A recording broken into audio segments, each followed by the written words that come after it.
વાત છે શિષ્યએ ગુરુ પર મૂકેલા પક્ષપાતના આરોપની.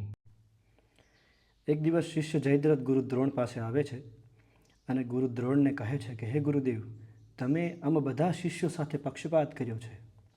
તમે અર્જુનને વધારે સર્વશ્રેષ્ઠ ધનુર્ધર બનાવ્યો છે, અમને કેમ નહીં?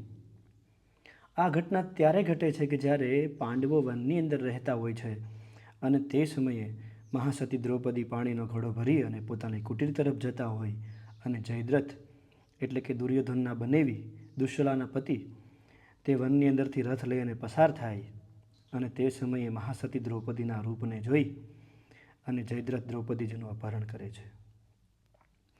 અપહરણની વાત ગુરુ ધૌમ્ય પાસેથી સાંભળી અને અર્જુન તેના પર લક્ષ્યવેધી બાણ ચલાવે છે અને જયદ્રથને પકડી પાડે છે. પકડી પડાયેલો જયદ્રથ ભીમના હાથમાં આવે છે અને ભીમ તેના માથાનું મુંડન કરી અને માથામાં 5 ચોટી બનાવે છે. અપમાનના શોકને લઈ, બદલાના ભાવને લઈ અને જયદ્રથ ભગવાન શિવની આરાધના કરે છે. ભગવાન શિવને ખૂબ કઠિન તપ વડે પ્રસન્ન કરે છે અને કહે છે કે મને વરદાન આપો કે હું પાંડવોને જીતી શકું. તો તે સમયે ભગવાન શિવ જયદ્રથને ના પાડે છે ચોખ્ખી કે ના, તારાથી શક્ય નહીં બને. ભગવાન શિવ અદૃશ્ય થાય છે અને પછી જયદ્રથ ગુરુ દ્રોણ પાસે આવે છે અને ફરિયાદ કરે છે કે તમે અમને સર્વશ્રેષ્ઠ ધનુર્ધર કેમ ન બનાવ્યા? તમે અમારી સાથે કેમ પક્ષપાત કર્યો? તે સમયે ગુરુદેવ દ્રોણ એને ખૂબ જ સારો જવાબ આપે છે અને તે જવાબ આપણા સૌના જીવનમાં ખૂબ સારી રીતે લાગુ પડે છે કે મેં તો તમે બધા વિદ્યાર્થીઓને એક જ સરખું જ્ઞાન અને એક જ સાથે જ્ઞાન આપ્યું છે, છતાંય તમારામાં તફાવત છે તે મારી ભૂલને કારણે નથી, પણ કાંઈક તમારી ભૂલ છે એના કારણે છે. એટલે જયદ્રથ કહે છે કે અમારી શું ભૂલ છે? અમને બતાવો, અમને સમજાવો. તે સમયે ગુરુ દ્રોણ કહે છે કે તમે બધાએ ઘરે જઈ અને એવું સમજવા લાગ્યા કે અમે તો ભારત વર્ષના સર્વશ્રેષ્ઠ ગુરુદેવ પાસેથી વિદ્યા શીખી છે, તો અમારે હવે આનાથી વધારે શીખવાની જરૂર નથી, કારણ કે અમારથી ઉત્તમ કોઈ નથી. તમારામાં અને અર્જુનમાં આ તફાવત છે કે અર્જુને ઘરે જઈ અને એવું નથી વિચાર્યું કે હું સર્વશ્રેષ્ઠ બની ગયો છું.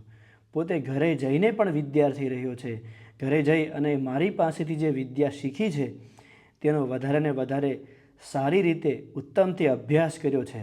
એટલું જ નહીં, વનમાં જઈ એણે ઇન્દ્રની આરાધના કરી અને દિવ્યાસ્ત્રો મેળવ્યા છે. એટલું પૂરતું, એટલાથી એને સંતોષ નથી થયો અને ભગવાન શિવની આરાધના કરી અને ભગવાન શિવ પાસેથી પાશુપતાસ્ત્ર મેળવે છે. એટલે કે અર્જુન જિંદગીભર શસ્ત્ર અભ્યાસ માટે વિદ્યાર્થી બની રહ્યો છે અને તમે તમારું વિદ્યાર્થીપણું જે છોડી દીધું છે તેથી લઈ અને તમે સર્વશ્રેષ્ઠ ધનુર્ધર થઈ શક્યા નથી. આમાં મારો કોઈ વાંક નથી.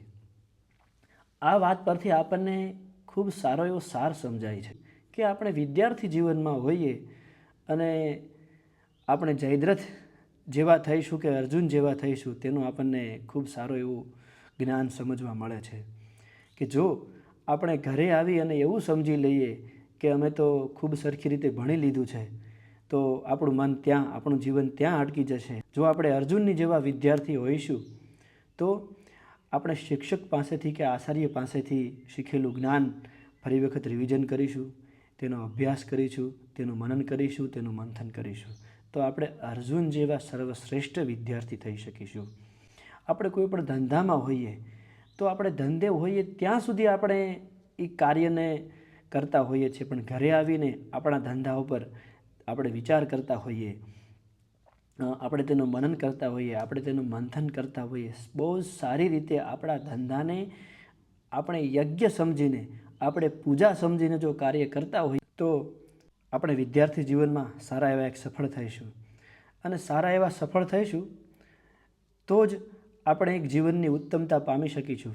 અને નહીંતર આપણું જો જીવન ઘડતર કર્યા વગરનું હશે તો આપણે કોઈ આપણા ગુરુજનો ઉપર અથવા તો આપણા માતા પિતા ઉપર અથવા તો આપણા વડીલો ઉપર પક્ષપાતનો આરોપ નાખીશું કે તમે અમને સરખી વિદ્યા શીખવી નહીં, તમે અમને સરખું જ્ઞાન આપ્યું નહીં. પણ ખરેખર ખામી ક્યાં હોય છે કે આપણે કોઈ પણ સાધુ સંતો પાસે જઈએ, ગુરુજનો પાસે જઈએ, સત્સંગ સાંભળીએ ત્યાં સુધી આપણને એમ થાય કે ખૂબ સારો સત્સંગ કર્યો, પણ ઘરે આવી આપણા કાર્યની અંદર જો એ સત્સંગનું આપણે મંથન કરતા નથી, એને વાગોળતા નથી, એનું રિવિઝન કરતા નથી, ફરી વખત એને જીવનમાં જો એપ્લાય કરવાનો પ્રયાસ કરતા નથી તો આપણે સર્વશ્રેષ્ઠ અર્જુન જેવા શિષ્ય કેમ બની શકીશું? આપણે કૃષ્ણને કેમ વાલા થઈ શકીશું?